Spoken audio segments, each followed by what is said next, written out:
Thank you very much, Mr. Chairman. I'm extremely happy to be back in Brussels, especially as a member of the delegation headed by the distinguished ambassadors over here.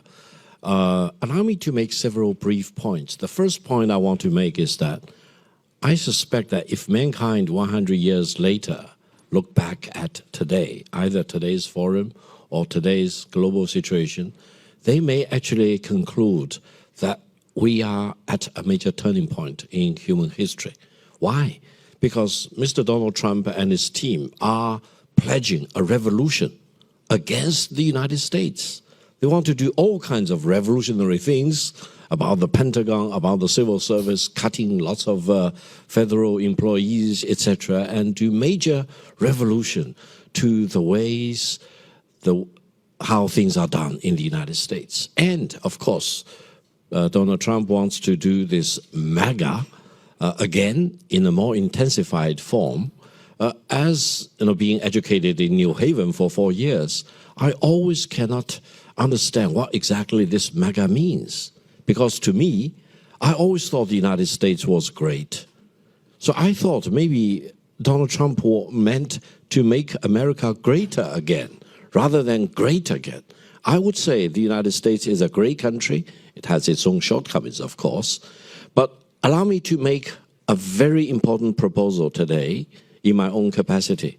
I think if Donald Trump can really keep the promise of ending the war in Ukraine within 24 hours or a week, or whatever it is, and then also honor his promise not to wage war, not to use war as an instrument of U.S. politics in the world, I would urge all of us to join together to nominate Donald Trump for the Nobel Peace Prize.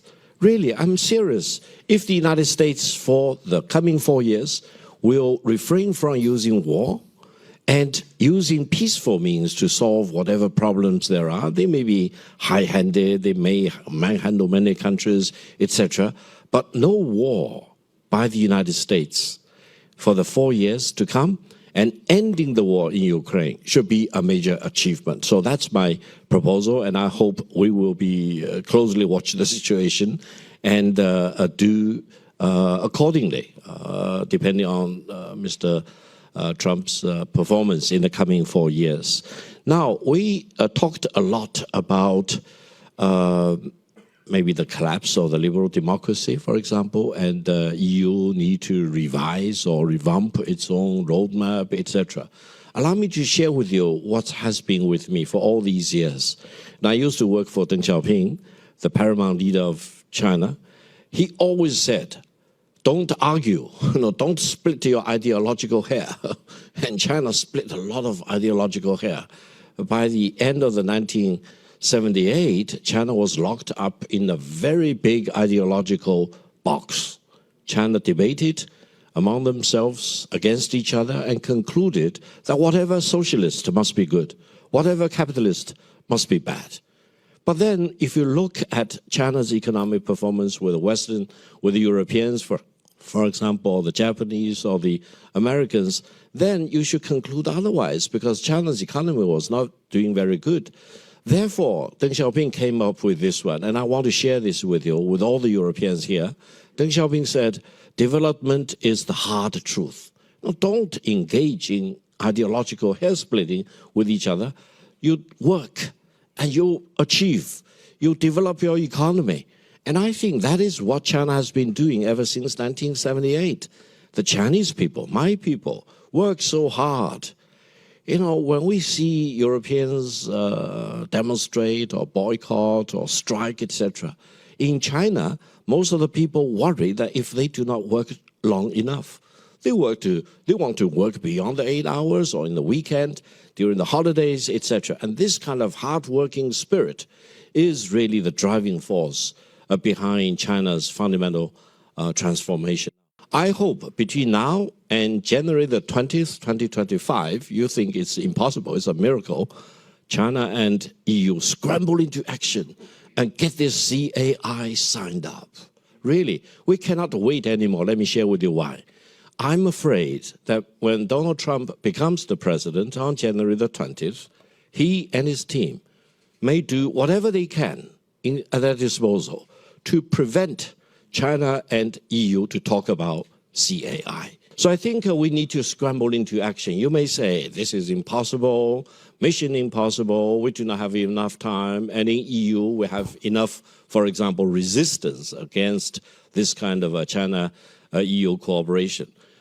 And I'm really very much intrigued by the comments made by some of the Europeans this morning. They call China-EU relations as cooperation, competition, and rivalry. You remember Mao Zedong said, Chairman Mao, the founder of the People's Republic of China, he always said, if you want to do a revolution, you need to decide first who is your friend and who is your enemy.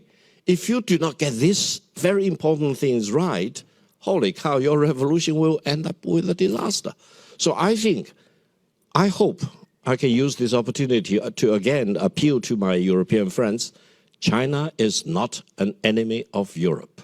And the Chinese people are not enemies of the European people. If you go to China with me, you will see a lot of admiration in China for many things Europe. For example, when we talk about the EV car, I'll be finishing very shortly.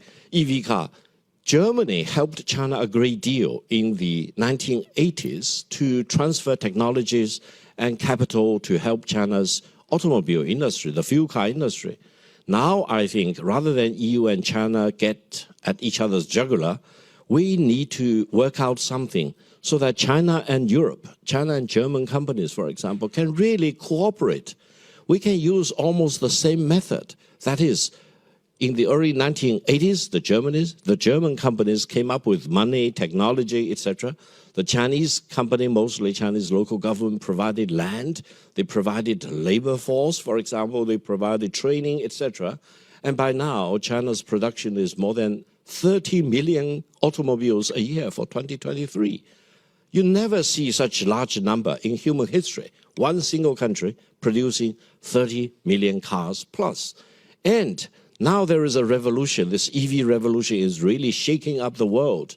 I would say for the EV revolution, it is not a competition between China and Germany or China and the United States or China and Japan. The real competition, allow me to share with you my view, is between fuel car, which is a technology of the past, and the European companies did it very well, and the EV car technology, which is a technology of today and of tomorrow.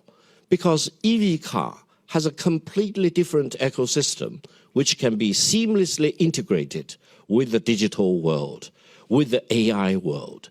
So you do not want to make the German automobile industry the second version of Kodak. You do not really want to force the German automobile industry into the corner and eventually they collapse, for example, under the weight of the fuel car industry.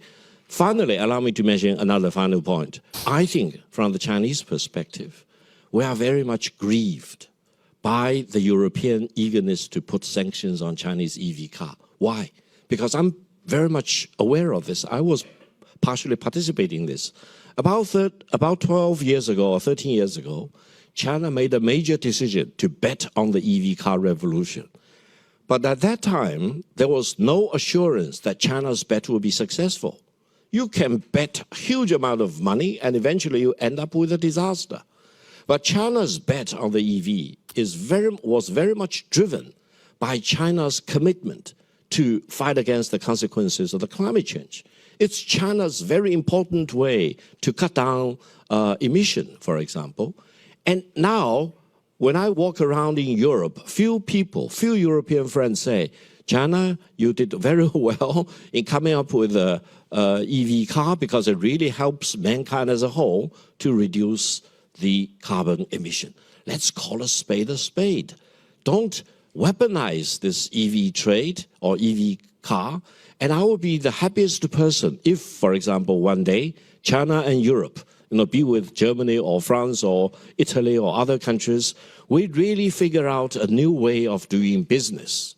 That is China-Europe cooperation in making sure that this EV revolution does not get by Europe. It's very much happening in Europe, helping creating high-quality jobs in Europe. That's my wish, and I hope you will share with me. And also, you will agree with me that Victor Gao, China, the Chinese people are not enemies of the European people. We should be friends. We should work together. We should create miracles, especially, for example, as we expect that Washington may manhandle both China and Europe starting on January the 20th. I suspect some of the Europeans say, well, the Americans may manhandle China more than Europe. But that's not the right criteria. If America can make America great again, we should be very happy. But if America wants to make America great again at European cost, I will not agree. And if America wants to make America great again at Chinese cost, I hope you will not agree. So let's do the right thing. Let's do things which can really honor our decency and respect, for example. Thank you very much. Thank you.